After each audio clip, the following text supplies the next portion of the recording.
ତିନି ଦିନ ପରେ ପୁଣି ବଢ଼ିବ ଶୀତ। ହେଲେ ଫେର୍ ନମସ୍କାର ଶୁଭ ସନ୍ଧ୍ୟା। ଆପଣ ହିନ୍ଦୁ ରାଜ ଆଜି 12 ଜାନୁଆରୀ ଚାଲନ୍ତୁ ଜାଣିନେବା ଆଜି ଟପ୍ ନ୍ୟୁଜ୍।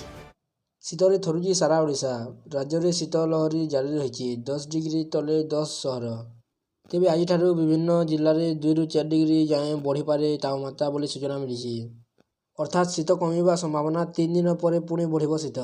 ସର୍ବନିମ୍ନ ତାପମାତ୍ରାରେ ପୁଣି 2ରୁ 3 ଡିଗ୍ରୀ ହ୍ରାସ ହେବା ଅନୁମାନ କରିଛି ଆଞ୍ଚଳିକ ପାଣିପାଗ ବିଜ୍ଞାନ କେନ୍ଦ୍ର।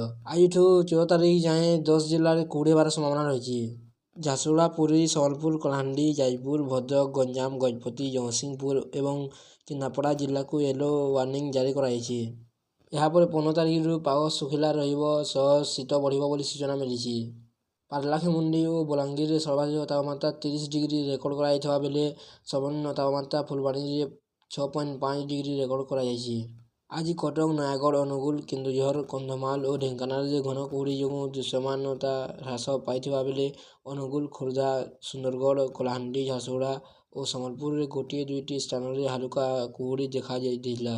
ଭିଡ଼ିଓଟି ଭଲ ଲାଗିଲେ ଲାଇକ୍ କରିବେ, ଚ୍ୟାନେଲକୁ ସବସ୍କ୍ରାଇବ୍ କରି ପାଖରେ ଥିବା ବେଲ୍ ଆଇକନ୍ କ୍ଲିକ୍ କରିବେ, ଯାହାଦ୍ୱାରା ଆପଣ ଏଭଳି ଟପ୍ ନ୍ୟୁଜ୍ ସର୍ବପ୍ରଥମେ ଜାଣିପାରିବେ।